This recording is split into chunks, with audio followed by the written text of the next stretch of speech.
हाँ जी बच्चों लोग, तो देखिए अब हम लोग देखने वाले हैं क्वेश्चन नंबर 2, है ना। इंपॉर्टेंट क्वेश्चन हम लोग कर रहे हैं जैसा कि आप सब जान रहे हैं। तो अब हम लोग बढ़ते हैं क्वेश्चन नंबर 2 पे। एक बहुत आसान सा क्वेश्चन है, लेकिन आपको इसके सॉल्यूशन देखने के बाद लगभग डाई और डाइस वाले हर एक क्वेश्चन सोल्व हो जाएंगे। अभी जो हम लोगों ने फर्स्ट क्वेश्चन नंबर देखा है, क्वेश्चन नंबर 1 जो देखा, उसमें मैंने डाइस को लिया था। डाइस मतलब plural form of die.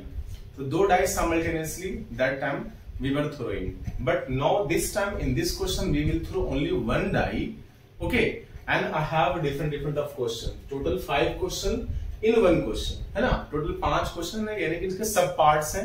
then you will actually learn everything that need actually, okay। so let's start to know the meaning of the question and I will then solve it, okay। so let's try to know the first of all the question what is given, okay। A dice thrown once, देखो बच्चों यहाँ पे ध्यान से देखना, एक dice को एक ही बार फेंका गया है, ओके।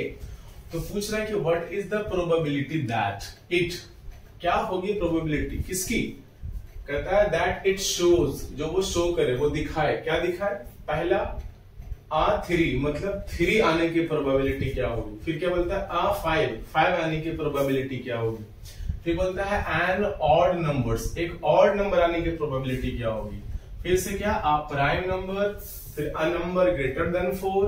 तो इस तरह के क्वेश्चन बनते हैं related to a die, okay. So let's students try to find first of all total number of outcomes when we throw one die. जब हम लोग एक डाई को फेंको, पता करो बच्चों कि कितने सारे आपके क्या आने वाले हैं, आउटकम्स आने वाले हैं। आई होप यू नो, मेरे शॉर्ट्स में भी वीडियोस डाले हुए हैं कि कैसे हम लोग आउटकम्स निकालते हैं टोटल नंबर वाले, है ना। तो आप वहां से भी जाकर देख सकते हो। मैंने बताया था कि 6 की पावर n वाले टर्म से यानी फॉर्मूले से आप पता लगा सकते हो कि how many outcomes will be when one die is thrown, 2 die, 3 die etcetera etcetera, okay. तो अब यहाँ पर इस क्वेश्चन के सॉल्यूशन को देखते हैं बच्चों। सबसे पहले क्या करेंगे, हम लोग देखेंगे यहाँ पे इस क्वेश्चन नंबर 1 का सॉल्यूशन, 1 का सब पार्ट इसमें फर्स्ट देखने वाले हैं।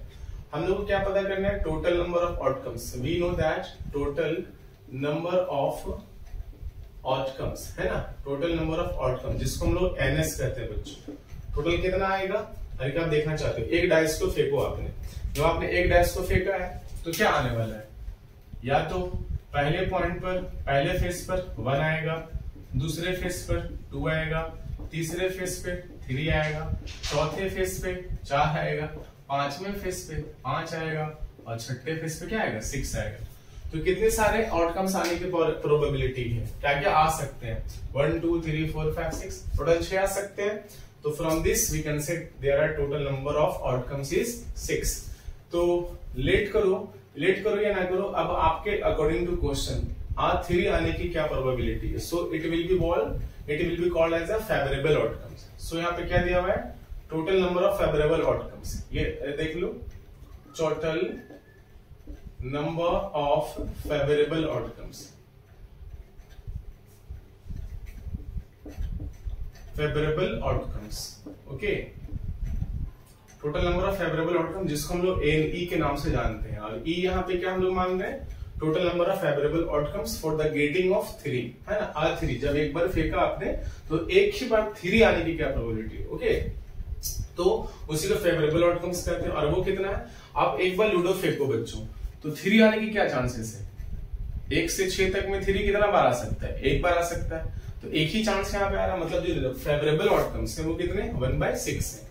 तो according to question probability of getting A3, है ना, 3 आने की प्रोबेबिलिटी क्या होगी बच्चों, बहुत सिंपल है, बस फॉर्मूला लगाओ NE/NS वाला डेटा पे, और NE क्या फेवरेबल आउटकम्स वो कितना 1 है और NS क्या 6 है। तो क्या डेटा आ चुका है यहाँ पे, 1/6 हो गया, जो कि हमारा क्या हो गया, आंसर हो गया फर्स्ट वाले सवाल का। When we throw a die, okay बच्चों, जब हम लोग किसी एक डाई को फेंकते हैं और किसी एक का आपका आंसर पूछे, यहाँ पे 3 पूछा था, 4 पूछ लेगा, 5 भी पूछ सकता था, किसी भी एक करके पूछेगा ना बच्चों, तो आप हमेशा आंसर क्या बताना, 1/6 बताना। बहुत सिंपल है ना। कैसे, तरीका यही है, टोटल नंबर आउटकम्स जानते ही हम लोग, फेवरेबल आउटकम्स पता कर लो, और favourable outcomes for getting A3, एक 3 आने का फेवरेबल आउटकम सिर्फ एक ही बार 3 आ सकता है, 2 बार 3 बार तो 3 आ नहीं सकता है, एक बार फेंकोगे तो एक ही बार 3, इसमें एक बार फेंका तो 1 भी आ सकता है, 2 भी, कोई भी एक आ सकता है, लेकिन 3 आने का क्या चांस है, एक ही है, तो उसलिए हम लोग यहाँ पे क्या बनाया 1/6 बनाया है। अब उसी तरीके से सेकंड क्वेश्चन, आप सेकंड क्वेश्चन भी देख सकते हो। सेकंड क्वेश्चन में क्या लिखा हुआ है आपका सेकंड सवाल इसी का क्या बोल रहा है, 5, तो 5 वाला पूछ दिया है, तो फिर से क्या हो जाएगा, प्रोबेबिलिटी ऑफ गेटिंग 5 आने की प्रोबेबिलिटी क्या है, तो वही केस NE/NS में गाओगे बच्चों, और NE मतलब क्या, कोई भी एक डेटा, मैंने अभी 3 पे निकाला तो 1 उसका फेवरेबल आउटकम्स था, अब मैं 4 के लिए निकाल रहा हूं तब भी क्या आएगा 1, और NS क्या 6 है, तो यहां से मैं क्या हो गया, total number of favourable outcomes की वजह से प्रोबेबिलिटी ऑफ गेटिंग 5 आने के लिए आपको फिर से आंसर क्या मिल गया, 1/6 मिल गया। मैंने एक बार लिख दिया, इसे दोबारा नहीं लिखा, डायरेक्टली फॉर्मूला लगाया और आंसर पाया क्वेश्चन नंबर 2 का। अब आते हैं तीसरे वाले क्वेश्चन पे। तीसरा वाले सवाल क्या कर रहा है बच्चों, एन ऑड नंबर, एक ऑड नंबर आने का क्या है, तो मेरा जब मैंने इंट्रोडक्शन दिया था और कॉन्सेप्ट दिया था regarding die, then I discuss in that video also about prime number, odd number, even number, लेकिन फिर से मैंने एक क्वेश्चन इसमें लिया है ताकि हर एक बच्चों को फिर से दोबारा एक ही चीज को समझाऊं ताकि समझ में आ जाए, है ना।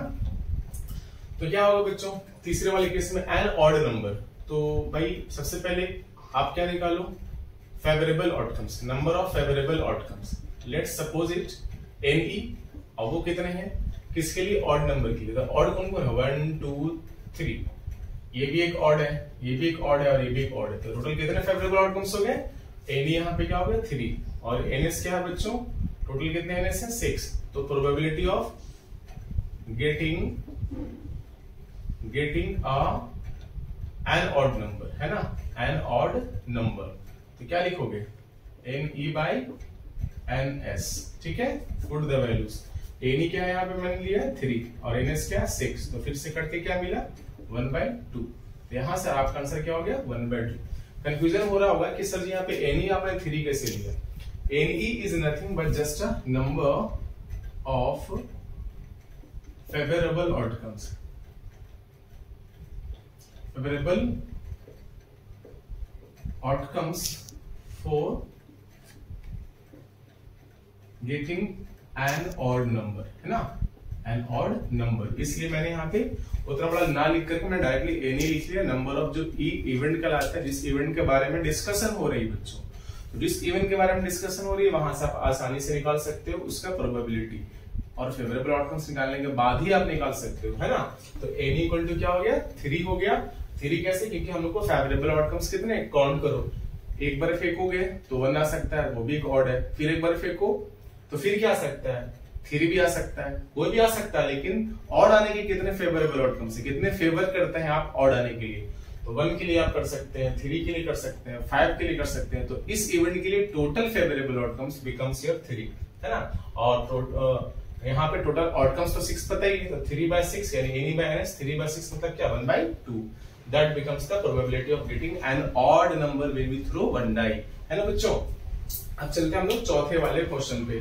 चौथा सवाल भी क्या कहता है भाई, यहाँ पे प्राइम नंबर कर रहा है, तो प्राइम नंबर कौन कौन है, ध्यान से देखो, प्राइम नंबर पहले कहते किसे, prime number means those number which is divisible by 1 and itself, जो खुद से कटे और किसी से ना कटे, 1 के अलावा, खुद से और 1 से, है ना। तो कौन कौन है देखिए, 5 एक प्राइम नंबर है, 3 एक प्राइम नंबर है, ठीक है, और 2 भी एक क्या है प्राइम नंबर है, तो फिर से कितने टोटल फेवरेबल आउटकम्स हो गया 4 के लिए। यहां पे आप ऐसा लिख सकते हो, नंबर ऑफ फेवरेबल आउटकम्स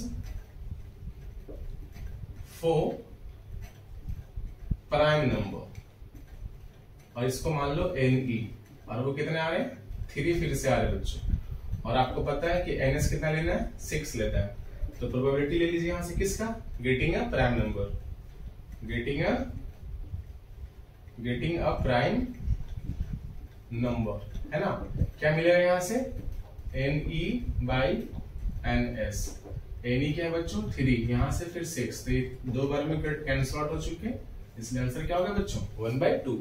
तो देखा आपने यहाँ पर क्या 5 के लिए 1/6 था, और 3 के लिए भी 1/6 था, और यहाँ पे ऑड नंबर के लिए 1/2 और यहाँ पर प्राइम नंबर के लिए भी 1/2।